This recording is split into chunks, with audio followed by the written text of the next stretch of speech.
Nah sekarang ini zaman edan, di mana ulama-ulama saat ini lagi dicari-cari kesalahannya.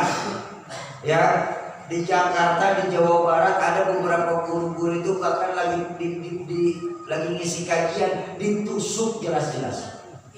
Ada beberapa yang sampai meninggal dunia. Makanya tugas kita lah yang menjaga ulama. Ingat, ulama dengan umat itu seperti hutan sama macan. Kalau di hutan masih ada macannya, insya Allah nggak akan berani orang terbang sembarangan. Betul? Ya kan? Sama bang. Kalau di tengah-tengah kita Sialam Jaya ini masih banyak ulama-ulama, orang-orang paham-paham lain nggak mungkin bisa masuk ke tempat kita. Ini kan sekarang ini kita berharap ulama yang jaga umat. Kita berharap ini macan yang jagain hutan. Memang benar, macan harus jagain hutan, tapi ingat baik-baik, hutannya juga jangan pelit. Ya, ingat baik-baik bahwa macan harus jagain hutan, baik saya setuju, tapi hutan pun jangan pelit.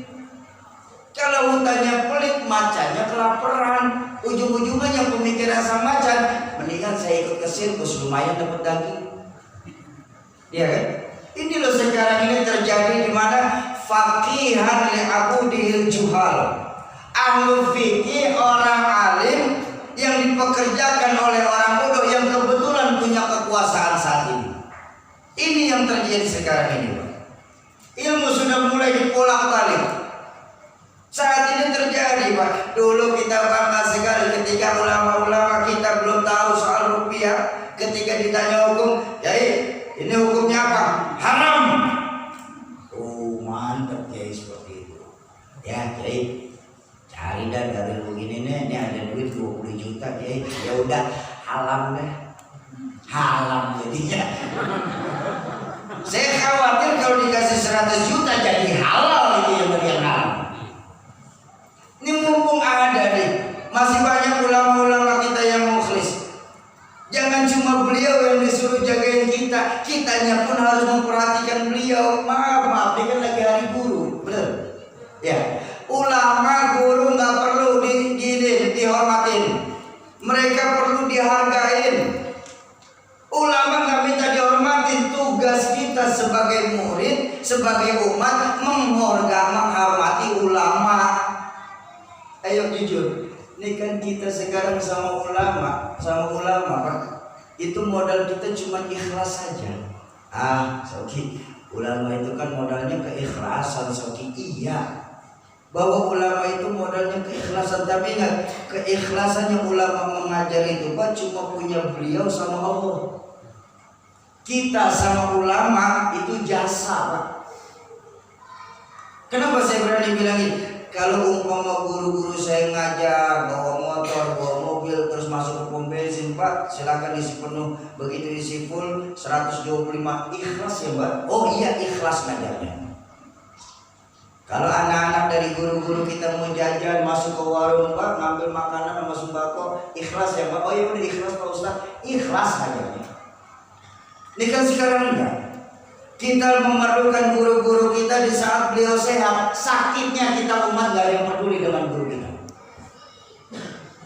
Kita perlu ulama kita sekarang di saat beliau senang. Susahnya kita gak ada yang peduli Pak. Jadi tugas kita, mumpung di sini masih banyak ulama, mumpung di sini masih banyak tuan-tuan guru, ayo kita ambil ilmunya para ilmu beliau-beliau. Ingat, sungguh Allah tidak akan menghapus satu ilmu secara bersamaan dan secara langsung. Tapi bagaimana Allah menghapus satu ilmu di satu tempat itu? Bimautil ulama, dengan meninggalnya ulama. Ketika ulama-ulama sudah wafat, maka kebutuhan kita sekarang tergeserkan oleh Mbah Google dan Ustazah YouTube. Ini yang terjadi sekarang ini. Kita lebih senang belajar ilmu dari Mbah Google. Kita lebih senang belajar ilmu dari Ustazah YouTube. Makanya jangan heran orang sekarang ini Pak banyak tahu tapi tidak pernah tahu banyak. Soal ini tahu, soal ini tahu, soal ini tahu. Konfrontir, saya juga katanya. Orang yang baru ngaji bab katanya akhirnya memperbesar ikhtilaf, perbedaan yang ada. Padahal kalau urusan perbedaan, Pak, urusan perbedaan mau sampai kiamat pun nggak akan selesai. Makanya ketika terjadi perbedaan di antara kita semua di Sialam Jaya ini, kembalikan pedoman kepada Al-Quran. Apa yang Al-Quran diajarkan ketika kita ada perbedaan? Lana a'maluna walakum a'malukum. Jadi bagi yang senang maulid, bagus, terusin. Rasulullah senang. Yang gak senang maulid juga udah diem-diem saja. Nggak usah pakai melarang-melarang orang datang ke tempat maulid. Maulid dikata haram, Yasin tahlil katanya gak ada tuntunan. Ngirimin hadiah Fatihah ke orang tua yang sudah meninggal katanya gak nyampe. Ini kan repot kalau begini. Akhirnya hidup kita sekarang cuma dari debat dan debat saja. Tidak ada lagi persatuan dan kesatuan umat Islam sekarang ini. Ini yang terjadi sekarang. Bahkan saudara-saudara saya dulu pernah nanya sama saya, Soki, ya Bang, saya mau nanya apa Bang? Memangnya ruh dibacain Fatihah pahalanya nyampe? Saya bilang sampai Pak. Apa buktinya Soki? Dalilnya mana? Tidak usah pakai dalil Pak. Kalau saya keluarin dalil, Bapak juga bakal keluarin dalil untuk membantahnya. Sekarang pakai logika saja. Apa logikanya? Sampai sekarang turun nggak pulang-pulang Pak. Kan berarti nyampe. Kalau nggak nyampe dia bakal pulang mati ketika. Lagi kalau Bapak nggak percaya, saya bilang silahkan Bapak mati duluan. Nanti saya kirimin Fatihah Pak. Kalau nggak nyampe kasih tahu saya di sini. Dia tidak mau gitu. Ini kan repot sekarang ini. Yasin tahlil katanya tidak ada tuntunannya. Makanya sekarang kalau malam Jumat di masjid-masjid surau kita sekarang udah sepi yang Yasin tahlil itu. Ini kan prihatin. Dulu saya ketika masih remaja, kalau ikut orang tua saya masuk ke tanah Minang ini, tanah Riau ini, Masya Allah sangat terasa Pak. Kalau di Riau ini Islam itu besar saat ini. Awal-awal 90-an itu kalau saya ikut orang tua saya masuk ke Riau, itu besar sekali Islam di sini.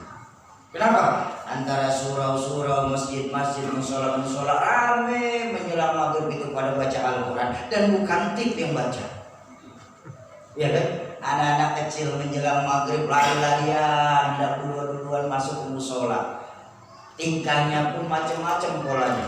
Ada yang pengen jadi Superman, sarung diikat di leher, lari tangan ke atas, terbang enggak kemana-mana, cuma mereka cinta. Ada aja tuh tingkahnya terasa. Sekarang di 2020, dari 2018 saya masuk melanjutkan perjalanan orang tua saya dalam silaturahmi. Sampai sekarang saya melihat kalau sudah maghrib Pak, masjid-masjid kita yang ngaji bukan manusia lagi Pak, tapi kaset sekarang. Ini yang terjadi saat ini. Kemana kebanggaan kita kepada Islamnya?